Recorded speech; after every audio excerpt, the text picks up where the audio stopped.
یہ خدا نے ہمارے لیے بنایا، اور خدا نے ہمیں اسی لیے خدا نے انسان کو فری ول دی کہ وہ سمجھے۔ اور پولس رسول ایک جگہ پر اپنے خط میں لکھتا ہے کہ اپنے تجربوں سے خدا کی مرضی کو معلوم کرنے کی کوشش کرو۔ ہم خداوند یسوع مسیح پر بلائنڈلی فیتھ نہیں رکھتے، ہمارے پاس ریزن ہے، ہمارے پاس سچائی ہے، ہمارے پاس وہ سچائی،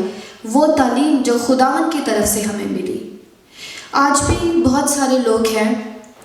جو کہ خداوند یسوع مسیح پر ایمان نہیں رکھتے، اس دنیا میں بہت سارے ایسے لوگ ہیں، اور جب مسیحی لوگ ان کو یہ بتاتے ہیں کہ ہم مانتے ہیں کہ خداوند یسوع مسیح خدا کا بیٹا ہے، یا پھر خداوند یسوع مسیح کا کنواری سے پیدا ہونا، ان کا اس دنیا میں معجزات کا کرنا اور مردوں کو زندہ کرنا، اور اس کے بعد ان کا جس طریقے سے ان کی موت ہوئی اور اس کے بعد خداوند یسوع مسیح کا جی اٹھنا، یہ سارے جو مسیحیت کے اندر جو ہمارے ایمان کی بنیادیں ہیں اور ایک کانسیپٹ ہے، جو فیکٹس ہیں، ان کے لیے غیر قوموں کا یا ان لوگوں کا جو مسیح کو نہیں مانتے، ان کا ان باتوں پر یقین کرنا ناممکن ہے۔ وہ سب سے پہلا سوال یہ کرتے ہیں کہ یہ کیسے ممکن ہے کہ خدا کا کوئی بیٹا ہو سکتا ہے، یا یہ کیسے ممکن ہے کہ آپ ان کے لیے ٹرینٹی کا جو کانسیپٹ ہے اس کو تسلیم کرنا ان کے لیے بہت مشکل ہو جاتا ہے۔ ان کے لیے یہ تسلیم کرنا مشکل ہو جاتا ہے کہ خداوند یسوع مسیح مردوں میں سے جی اٹھے، اور بہت سارے لوگ تو خداوند یسوع مسیح کی جو مردوں میں سے جی اٹھنے کی حقیقت ہے وہ اس کو تبدیل بھی کرنا چاہتے ہیں، اور انہوں نے کیا بھی ہے، لیکن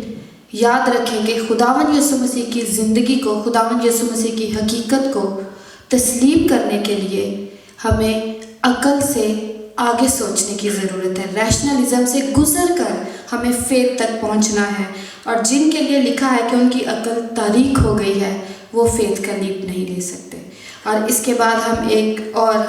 ہم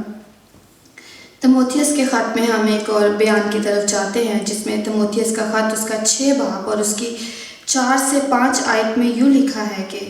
وہ مغرور ہے اور کچھ نہیں جانتا، بلکہ اس سے بحث اور لفظی تکرار کرنے کا مرض ہے، جن سے حسد اور جھگڑے اور بدگوئیاں اور بدگمانیاں اور ان آدمیوں میں رد و بدل پیدا ہوتا ہے جن کی عقل بگڑ گئی ہے، اور وہ حق سے محروم ہے اور دینداری کو نفع ہی کا ذریعہ سمجھتے ہیں۔ آج بھی دنیا میں ایسے لوگ ہیں جو یسوع مسیح کی حقیقت کو اس لیے تسلیم نہیں کرتے کیونکہ اس میں ان کا نفع نہیں ہے، کیونکہ وہ ریلیجن کو اپنے نفع کے لیے استعمال کرنا چاہتے ہیں۔ وہ جانتے ہوئے بھی نہیں جانتے، وہ سمجھتے ہوئے بھی نہیں، وہ سمجھنا چاہتے نہیں ہیں کیونکہ ان کی عقل بگڑ گئی ہے، اور وہ دینداری کو نفع کا ذریعہ سمجھتے ہیں۔ آج دنیا میں بہت سے ممالک ہیں جہاں پر بہت سارے جھگڑے ہو رہے ہیں مذہب کے نام پر، اور بہت ساری چیزیں ہو رہی ہیں، اور یہ وہ لوگ ہیں جن کی عقل بگڑ گئی ہے، اور وہ اپنے دین کو یا اپنے مذہب کو نفع کا ذریعہ سمجھ کر وہ حقیقت کو تسلیم نہیں کرنا چاہتے، وہ اپنے ریشنلزم میں فیتھ کا لیپ نہیں لینا چاہتے، اور اس طرح سے انہوں نے اس دنیا کے حالات کو نہ صرف قوموں کے حالات کو بلکہ ایک دوسرے کے لیے، اپنی آنے والی نسلوں کے دلوں میں ایک دوسرے کے لیے نفرت پیدا کر دی ہے۔ یہ جو ایمان کی جہاں پر بات آتی ہے تو لوگ سمجھتے ہیں کہ ایمان کا مطلب ہے کہ کوئی ایسی چیز جس کو ہم اپنے نفع کے لیے استعمال کر سکتے ہیں، اور اس پر ہم آنکھیں بند کر کے یقین کر سکتے ہیں، اور بس وہ ہم کسی کو بتا دیتے ہیں کہ ایسا ہے، اور چند لوگ اس کے پیچھے اسی کے مطابق چلنا شروع کر دیتے ہیں۔ لیکن بائبل کا جو ایمان ہے وہ ایسا نہیں ہے۔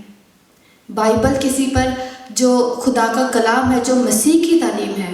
وہ کسی پر زبردستی نہیں تھوپی جا سکتی، بلکہ لوگ جو ہیں وہ کلام مقدس کو پڑھتے ہیں، اس کی حقیقت کو جانتے ہیں، اس کی سچائی کے مطابق ہم خداوند یسوع مسیح پر یقین رکھتے ہیں۔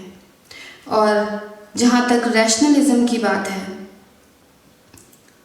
تو لوگ سمجھتے ہیں کہ شاید مسیح ہمیں سامنے کھڑا ہوا نظر آئے تو پھر ہم ایمان رکھیں گے، شاید اگر ہم خدا شاید ہماری زندگی میں کچھ جس طرح سے وہ موسیٰ کے ساتھ ڈائریکٹ آ کے بات کرتا تھا ہمارے ساتھ بھی بات کرے تو پھر ہم یقین کریں گے کہ خدا ہے۔ اور بہت سارے لوگوں نے ایسا کیا بھی ہے غیر اقوام میں سے جو کرسچینٹی میں انٹر ہوئے ہیں، انہوں نے خدا کو کہا بھی کہ اگر تو خدا ہے تو تو ہمیں نظر آ، ہم تجھے دیکھنا چاہتے ہیں، اور خدا نے ایسا کیا بھی، خدا ان پہ ظاہر بھی ہوا اور پھر وہ یقین لائے۔ لیکن خدا یسوع مسیح نے کہا کہ مبارک ہے وہ جو بغیر دیکھے مجھ پر ایمان لائے۔ تو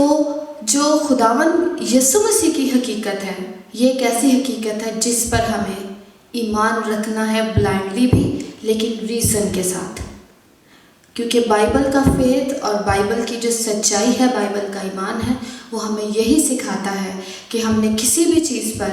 ہمیں بلائنڈلی ایمان نہیں لانا بلکہ ہمیں ریزن کے ساتھ لانا ہے، چاہے وہ چیز ہمارے سامنے موجود ہے یا نہیں ہے۔ اگر وہ ہمیں آنکھوں سے نہیں بھی دکھ رہی اور ہمارا ایمان ہے کہ وہ موجود ہے تو پھر بھی اس کے پیچھے ایک ریزن ہونی چاہیے کہ ہم کیوں اس بات پر ایمان رکھتے ہیں۔ اور خداوند آپ سب کو آج کے کلام کے وسیلہ سے برکت دے، اور خداوند ہم سب کو توفیق دے کہ ہم اپنے